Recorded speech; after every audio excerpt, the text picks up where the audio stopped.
पहले हम लोग यूरिया खाद का उपयोग नहीं करते थे।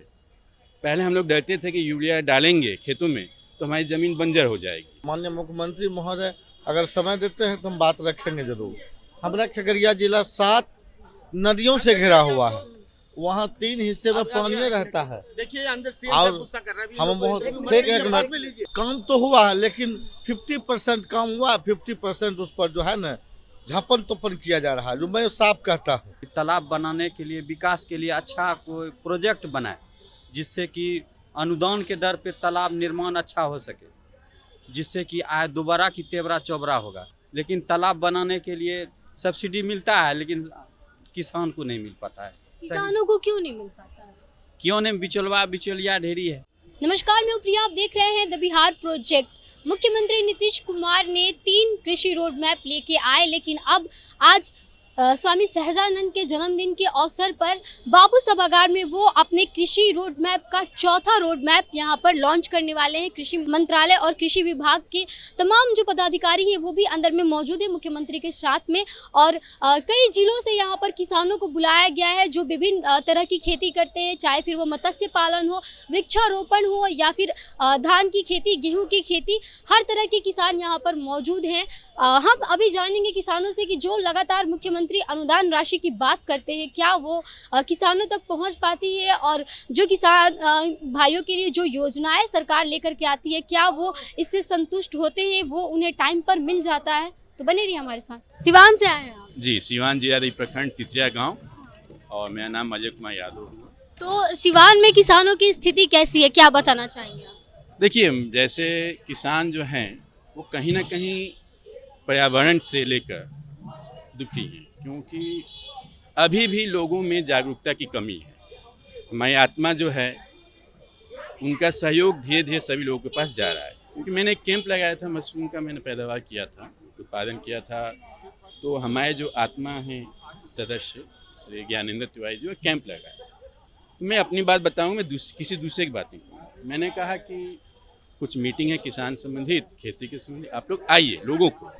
तो लोगों के पास इस प्रकार की मानसिकता नहीं थी कि वो कुछ सीखे। समस्या यहाँ पे है कि हमारी जो पारंपरिक खेती है उसको तो लेके चले हम लोग पारंपरिक खेती को लेके चलते, व्यावसायिक खेती में आएंगे तो ही हम लोग आत्मनिर्भर बन पाएंगे।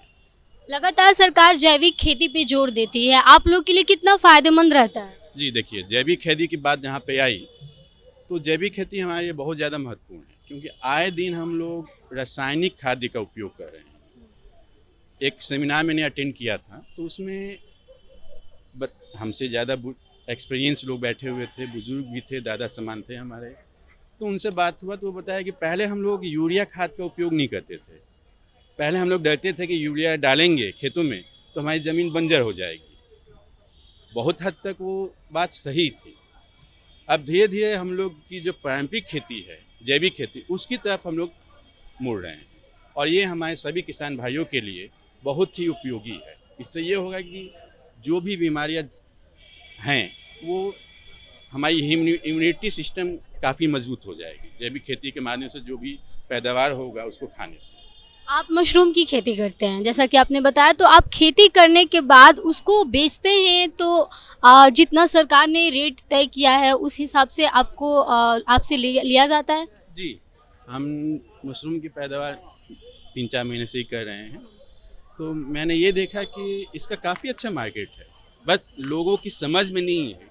आज भी आप मशरूम की खेती कहिए तो लोग सही है कि 1-2 कट्ठा में उसको बोया जाता है। सबसे पहले लोगों को एजुकेटेड करने की ज़रूरत है।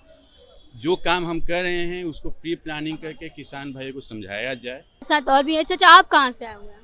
हाँ, हम आए हैं खगड़िया जिला से, खगड़िया बलदौर प्रखंड खगड़िया जिला से। अरुण कुमार यादव मेरा नाम। तो आप यहाँ पर अपनी बातों को रखने के लिए आए हैं? हाँ, बिल्कुल बात रखने के लिए आए हैं। माननीय मुख्यमंत्री महोदय अगर समय देते हैं तो हम बात रखेंगे जरूर।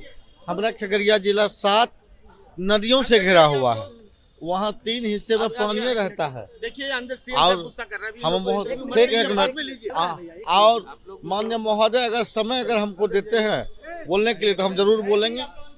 वहाँ मुख्य समस्या मक्का की खेती होता है, सिर्फ मक्का का ही खेती होता है, और वहाँ 3 हिस्सा में जल जमाव रहता है।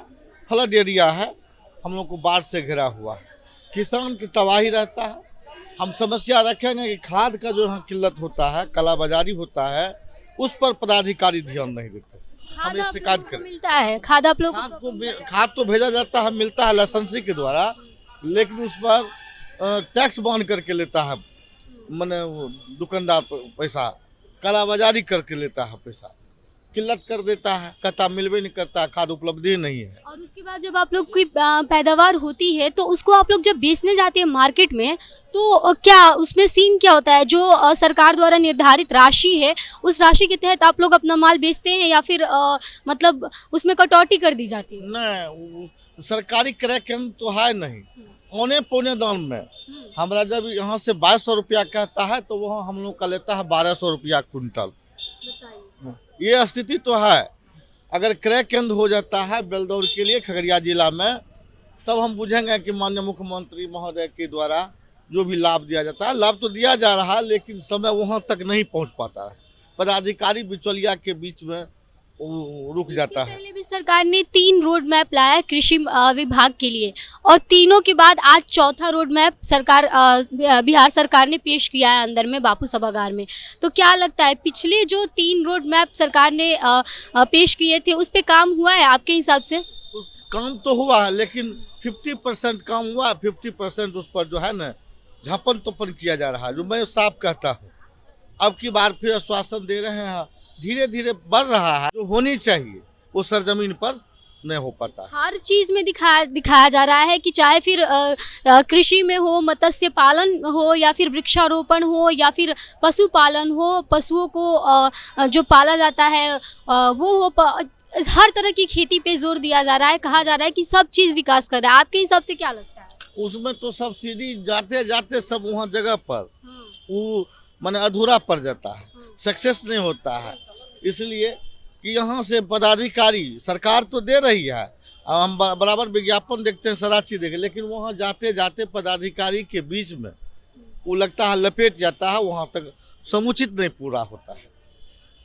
हमारे साथ एक और चाचा, आप कहाँ से आए हो? जी हम कटिहार से आए हुए हैं। कटिहार से आए हो आप? किसान हैं?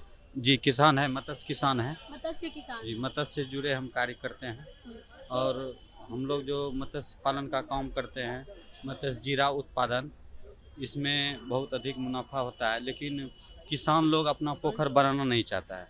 इसके वजह से किसान को अच्छा मुनाफा नहीं हो रहा है। लेकिन सरकार की तरफ से रोक भी है मट्टी खाने के लिए, तो सही उपयोग में सही से तालाब नहीं बना पा रहे हैं। इसके लिए हम सरकार से दरख्वास्त करते हैं कि तालाब बनाने के लिए, विकास के लिए अच्छा कोई प्रोजेक्ट बनाए, जिससे कि अनुदान के दर पे तालाब निर्माण अच्छा हो सके, जिससे कि आय दोबारा की तेवरा चौबरा होगा। एक तो हमने मत्स्य पालन में एक काम किया था चीतल पालन का, उसमें हमको आय 4 गुना प्रॉफिट हुआ था। हम दावे, आप खुश हैं? हाँ हम खुश हैं, अच्छा किसान है। हम इनकम टैक्स भी दे रहे हैं अभी सरकार को। हमको बहुत, हम चाहते हैं कि मछली से जुड़े बहुत ऐसा किसान जुड़ जाए जो कि आय 4 गुना हो सकता है। हम चाहते हैं कि अच्छा अच्छा तालाब बनो, जिसमें कि वाटर मेंटेन भी रहेगा। लेकिन तालाब बनाने के लिए सब्सिडी मिलता है, लेकिन किसान को नहीं मिल पाता है। किसानों को क्यों नहीं मिल पाता है? क्यों नहीं? बिचौलिया ढेरी है, बहुत अधिक है, और ऑफिस सही किसान नहीं चुन पाता है। सरकार का ऐसा योजना है कि सही से तालाब नहीं बना पाता है। तालाब आता है, आज एलपीसी नहीं है, किसी का कुछ नहीं है, गरीब को ज़मीन नहीं है, वो कैसे गरीब तालाब बनाएगा? ज़मीन ही नहीं है, ज़मीन मुहैया कराएगा तब न तालाब बनेगा, तब न किसान खुशहाल होगा।